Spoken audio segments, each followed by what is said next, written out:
mucha información del desempeño de la economía mexicana en días recientes, información que se ha cruzado con la incertidumbre que existe en el contexto global por el ascenso del proteccionismo, por el conflicto entre las dos principales potencias económicas del mundo, Estados Unidos y China.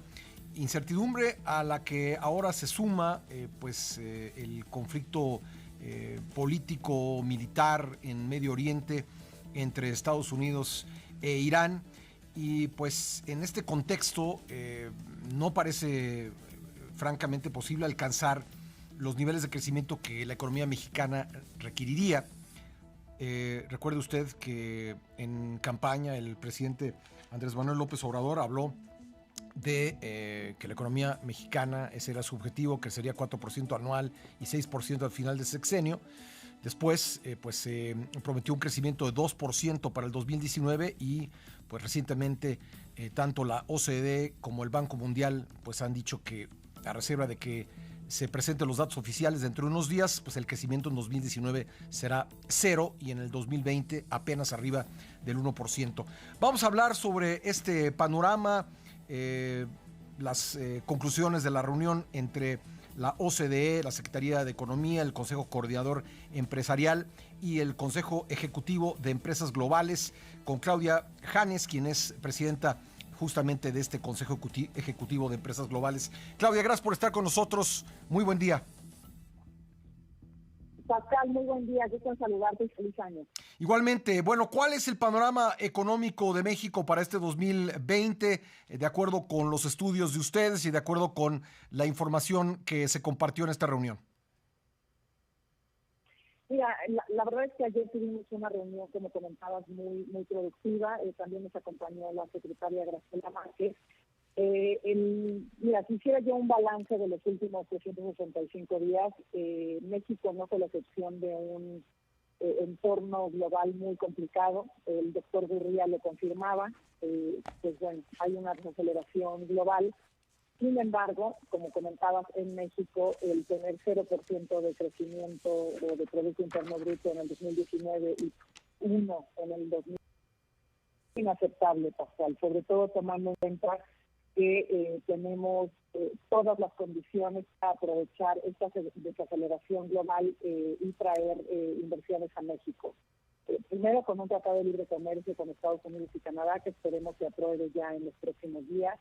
Esperemos también que el tratado con Europa se acelere y aprovechar mucho mejor el tratado con Asia, el de la Asociación Transpacífico, sobre todo porque México tendría que ser un destino natural de inversiones, Pascal, para este año, dada la guerra comercial entre Estados Unidos y China, la desaceleración en Europa. Y la verdad es que no estamos viendo que los capitales vengan a México. Estamos compitiendo con países como Tailandia, como Vietnam, y creo que en México tiene mucho mejores condiciones para ofrecer. Nosotros ayer hablábamos también con el secretario general Gurría de nuestra preocupación por el talento, Pascal, el desarrollo del talento desde un punto de vista tecnológico, que eso haría que el desarrollo de México se acelerara. No creemos que estemos todavía en los niveles en los que están los países desarrollados y los que están en desarrollo en Asia. Bueno, ¿qué tendríamos que estar haciendo para no perder las oportunidades que sin duda las hay?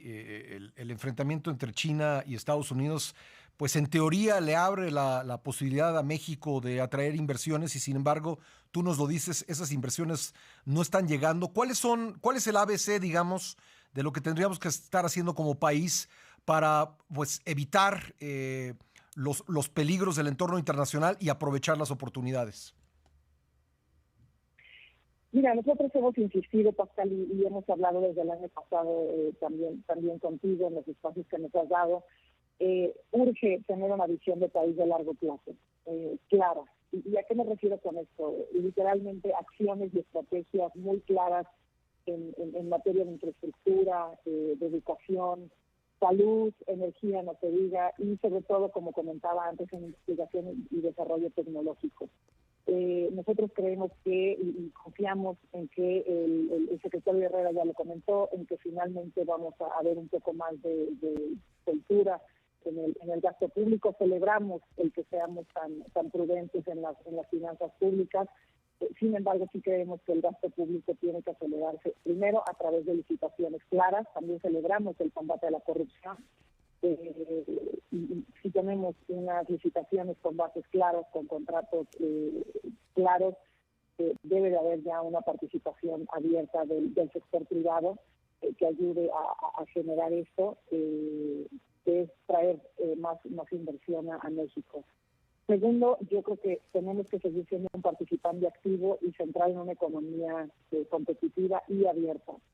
Y es que también hemos sido muy vocales. Hoy nos está costando un poco más de trabajo convencer a nuestros consejos de administración el por qué México es un buen destino para invertir. Y creo que esto tenemos que hacerlo todos juntos. Esto no nada más es el gobierno, es la sociedad civil, inclusive los empresarios nacionales y extranjeros. Y el gobierno, ayer la secretaria Márquez nos daba en privado una gran noticia, que ya tienen preparado un marco del por qué es bueno invertir en México, inclusive con una aplicación, nos decía, muy moderna, no recuerdo el nombre, discúlpame, pero esperemos que eso nos ayude.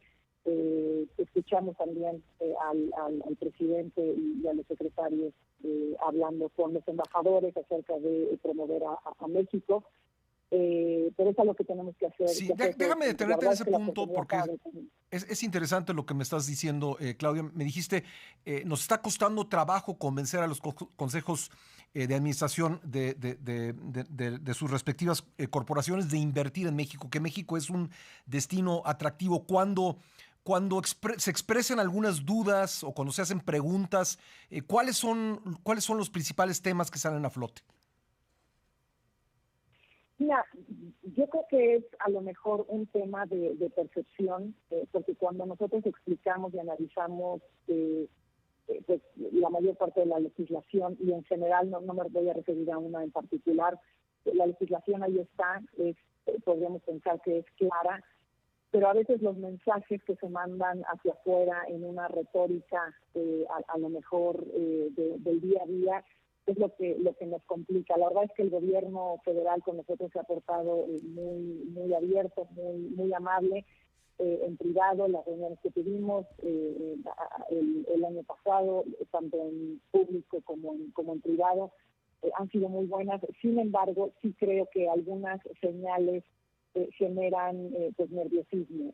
Yo creo que hoy tenemos que aprovechar precisamente esta volatilidad, esta incertidumbre global para confirmar que México está estable, que México puede dar no nada más rendimientos de corto y mediano plazo, sino que es lo que a nosotros nos interesa, esta inversión de largo plazo. Y Pascal, estamos muy a tiempo. Nosotros somos los principales embajadores de México en nuestros consejos de administración. Uh-huh. No hemos retirado las inversiones, sin embargo, sí tenemos que esta visión de país de largo plazo y que pues no las reglas sean predecibles y estables. Bueno, cuando se expresan estas dudas o preocupaciones o cuando tratamos de explicar por qué no están llegando las inversiones, ¿qué papel juega la inseguridad, Claudia? Yo creo que es importantísimo, y gracias por mencionarlo, Pascal. Nosotros también desde el Consejo de Empresas Globales es nuestra preocupación número uno. Yo creo que el tema de seguridad no nada más es algo que nos preocupa en lo personal para nuestras familias, nuestros empleados y nuestras empresas, sino también el capital de trabajo y el costo fijo se eleva. Tenemos algunas empresas con más de 30% en costo fijo, sobre todo en la cadena logística, en la cadena productiva. Es por eso que trabajamos muy de cerca con el secretario Durazo. Desde el año pasado firmamos un convenio para proporcionarles información de nuestros corredores logísticos, sobre todo con las empresas de logística que tenemos, como DHL, como FedEx, y ponerlas a disposición, además de las mejores prácticas que tenemos de seguridad corporativa. Pero sí, definitivamente yo creo que la principal preocupación, porque yo creo que México sí sigue siendo un país estable en temas económicos comparado con muchos en el entorno, pero el tema de seguridad sí es la preocupación número uno. Bueno, entonces, resumiendo, dices que necesitamos una visión de país de largo plazo, dices que México tiene que confirmarse como una economía estable, competitiva y abierta, y hay que atender el tema de la inseguridad. ¿Habría algún otro punto del ABC, digamos, de lo que México tendría que hacer para aspirar a atraer inversiones en este entorno? Yo creo que el tema de educación, Pascal, y el tema de elevar las habilidades tanto tecnológicas como académicas y tener esta educación dual lo más pronto posible. Creo que nos estamos quedando atrás con un talento que tiene que competir a nivel global, sobre todo con empresas chicas, medianas y grandes que compiten en un entorno global. Pues Claudia, ha sido un gusto platicar contigo. Muchas gracias por tomarnos la llamada. Muchas gracias, Pascal. Buen día. Gracias, buen día. Claudia Jañez es presidenta del Consejo Ejecutivo de Empresas Globales.